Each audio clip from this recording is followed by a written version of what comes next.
ఏమీ లేకపోతే మాకు గొడవ ఆంధ్ర ప్రజలతో ఎంత మాత్రం లేదు. ఆంధ్రాలో ఉండేది కూడా రైతులే, ఆంధ్రాలో ఉండేది కూడా ప్రజలే. వాళ్ళ మంచి కోరుకునే వాళ్ళని తప్ప వాళ్ళు చెడు కోరుకోం. కానీ మేమేమంటున్నాం, తెలంగాణలో ప్రవహించే సింహభాగం ప్రవహించే గోదావరిలో కానీ కృష్ణలో కానీ మా హక్కు తేల్చండి అని కేంద్రాన్ని అడుగుతున్నాం. తప్పే ఉంది? మా హక్కు మా వాటా తేలకుండా నికర జలాల్లో మిగులు జలాల్లో ఇష్టం వచ్చినట్టు గుంజుకపోతామంటే కుదరదు అని చెప్తున్నాం.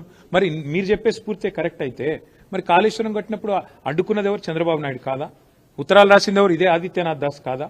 ఉత్తరాలు రాసి కేంద్ర ప్రభుత్వంలో మీ పలుకుబడిని ఉపయోగించి మా ప్రాజెక్టులను అడ్డుకునే ప్రయత్నం చేయలేదా? మేము అడ్డుకుంటలేం. మేమేమంటున్నాం ఇవాళ స్పష్టంగా మా వాటా తేల్చండి.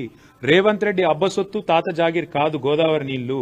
రేవంత్ రెడ్డి ఇష్టం వచ్చినట్టు సంతర్పణ చేస్తానంటే తెలంగాణ ప్రజలు ఊకోరు. నెల రోజుల్లో కమిటీ వేస్తా. ఎవరిని అడిగేస్తున్నావు కమిటీ?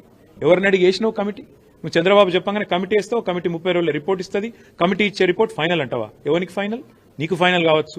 తెలంగాణ ప్రజలకు, తెలంగాణ రైతులకు ఎట్లా ఫైనల్ అవుతుంది? నీకు అంతగానం ఉంటే నీ ఇంటి నీ ఇల్లు అమ్మి చంద్రబాబుకు విగ్రహం కట్టు, మేము వద్దంటలేం. కానీ నువ్వు చేస్తున్నది ఏంది? తెలంగాణ ప్రయోజనాలు శాశ్వతంగా మరి నేను చంద్రబాబుకు దారాదత్తం చేస్తానంటే మేము ఆంధ్ర ప్రజలకు వ్యతిరేకం కాదు, ఆంధ్ర రైతాంగానికి వ్యతిరేకం కాదు. కానీ తెలంగాణ రైతుల ప్రయోజనాలు నెరవేరే విధంగా ముందు కేంద్ర ప్రభుత్వం మీద ఒత్తిడి తెండి. నిన్న జరిగిన మీటింగ్ ఎపెక్స్ కౌన్సిల్ మీటింగ్ కూడా కాదు. మరి ఎపెక్స్ కౌన్సిల్ మీటింగ్ కాదు, ఇన్ఫార్మల్ మీటింగ్ అని ముఖ్యమంత్రి చెప్తున్నాడు. మరి ఇన్ఫార్మల్ మీటింగ్ లో తీసుకునే నిర్ణయం, అందులో వేసే కమిటీ, దానికి ఉండే చట్టబద్ధత, దానికి ఉండే ఆమోదయోగ్యత ఏ పార్టీదని నాకు అర్థం కాదు. ఈ రకంగా అడ్డగోలుగా మాట్లాడి తెలంగాణ రైతాంగాన్ని కించపరుస్తానంటే మేము ఊరుకుంటామా?